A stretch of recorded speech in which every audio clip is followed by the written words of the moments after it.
এসে ধরেন এমনিতে হঠাৎ করে মানে কাশি হতে লাগলো, কাশির সঙ্গে শ্বাসকষ্ট হচ্ছিল, বুকে ব্যথা বলে সঙ্গে সঙ্গে কাজে মানে ওই গাড়ি বলেছে, গাড়িতে নোনাডাঙ্গা পর্যন্ত যেতে পারেনি, তার আগে বলেছে। কিন্তু এই জিনিসটা ধরেন এই যে বিএলওর কাজটা দিয়েছি কিছুদিন আগে, ওর জন্য একটা বিশাল টেনশনে ছিল। কারণ একে তো সোজা সরল মানুষ খুব একটা ক্রিটিক্যাল নয়, তো এই বিএলওর কাজটা দেওয়াতে, তারপরে বিএলওর কাজে যে এসআইআরটা, এটা একটা বিশাল চাপ। যখন তখন ফোন আসতো, একদম অস্থির হয়ে থাকতো, টেনশন বিশাল ছিল মাথায়। আপনাদেরকে বলেছে মারা যাওয়ার আগে যে তিনি টেনশন ফিল হ্যাঁ, করছেন? টেনশনে ছিল, বলেছে যে এই কাজ দেওয়াতে আমার বিশাল একটা টেনশন হচ্ছে, রাতে ঠিকমতো ঘুম হচ্ছে না, আমি ঠিকমতো শান্তিতে থাকতেও পারছি না, সেটা বলেছে। আপনারা ভাবছেন যে এই কারণেই ওনার মৃত্যু হ্যাঁ, হয়েছে? এই কারণে হয়তো মানে এই কারণে মৃত্যুটা হয়েছে। ঝিলি গ্রাম পঞ্চায়েতের 14 নম্বর বুথ দীঘা, এখানে আছি।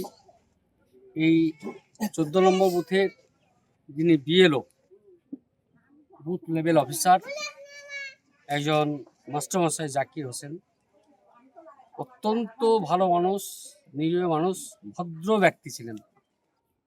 কিন্তু এই যে এসআইআরের যে ডিউটি, যে চাপ, এখানে বিজেপি সরকার, কেন্দ্র সরকার, সাম্প্রদায়িক সরকার ইসিআইকে কাজে লাগিয়ে, অর্থাৎ election commission of India, election কমিশনকে কাজে লাগিয়ে যে এসআইআরের যে লাগু করতে চলেছে বিভিন্ন রকমভাবে, তাই এই রকম সাধারণ টিচার, শিক্ষক,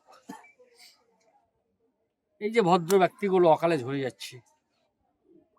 আমি সেই পরিবারের কাছে এসেছি, তার পরিবার, তার স্ত্রী, তার ছেলে, তার পরিবারের সকলকে আমি সমবেদনা জানাতে এসেছি।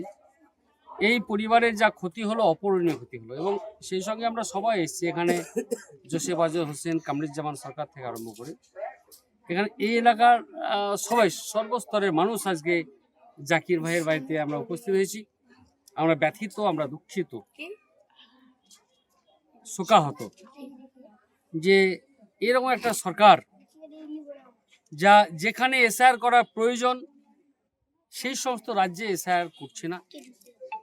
বাংলাকে প্রতিহত করতে, বাংলাকে অপমান করতে, বাংলাকে শোষণ শাসন করতে, বাংলাকে দখল করার জন্য, এবং বাংলার মানুষের মধ্যে যে সাম্প্রদায়িক সম্প্রীতি, ধর্ম নিরপেক্ষতা, আন্তরিকতা, যে ভাবটা আমরা আছি, একসঙ্গে মিলেমিশে কাজ করি, সেখানে ফাটল ধরানোর জন্য একটা চক্রান্ত করছে কে? বিজেপি সরকার, মোদী সরকার, সাম্প্রদায়িক সরকার, সন্ত্রাসবাদী সরকার। তাই এই যে চাপের মধ্যে অকালে একের পর এক আমার এই বাংলায় প্রায় 41 জন এরকম তর তাজা নিরীহ ভালো মানুষ, কেউ শিক্ষক, কেউ অন্যান্য ডিপার্টমেন্টে চাকরি করেন, তারা অকালে ইহলোক ত্যাগ করে তারা ইন্তেকাল করছেন, এবং সেই পরিবার বিপদগ্রস্ত হচ্ছে।